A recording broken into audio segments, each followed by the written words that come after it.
So backstage here, leading up to UFC 144 in Saitama, Japan. First time here. First time, yes, and I loved it. Hopefully, it will not be my last time. Would you ever want to fight in Japan? I would love to. It's come from a traditional martial art from Japan, Kyokushin Kai Karate, and I would love to fight here. What's been the most outstanding thing to you about your experience here in Japan so far? And I'll tell you mine to kind of set it up.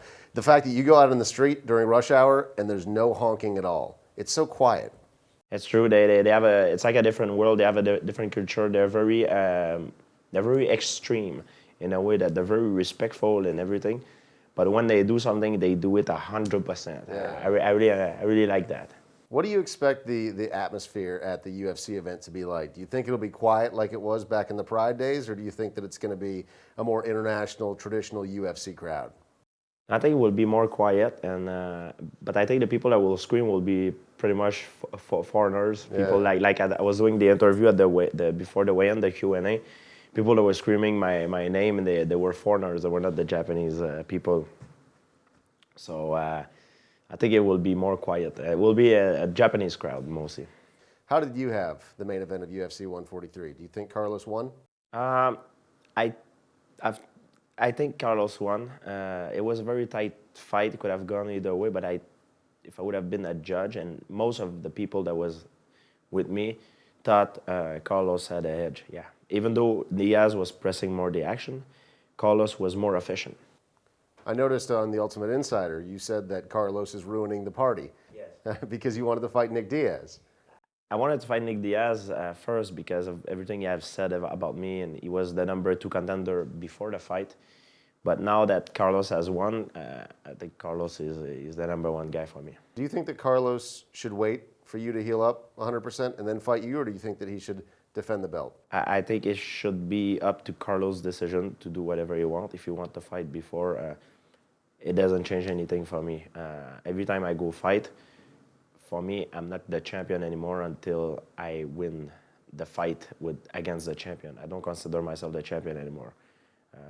For me, that's how I keep the motivation on me. Were you surprised that Nick Diaz tested positive for marijuana after UFC 143?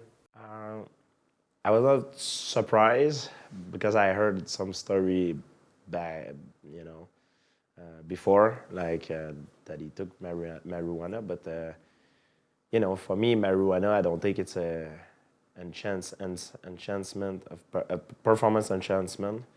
I don't see it as bad as if it would be like a steroid or something like that. So maybe it could help Nick Diaz because I think he might have problem in front of the camera, deal with he's very nervous in front of the camera. Maybe the marijuana calm him down and make him perform better. But I'm sure he's gonna find a way to with his lawyer to get out of it, and we'll have a fight in the near future.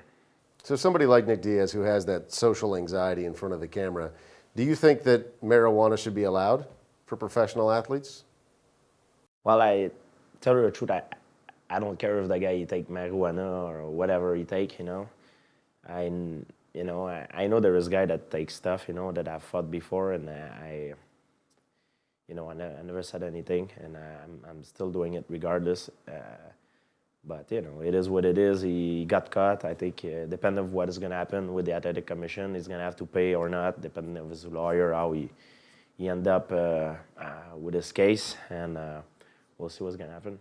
Do you still feel that fire in your belly? Do you still want to fight Nick Diaz badly? Well, I wanted to have that fight, and I think it has to happen if I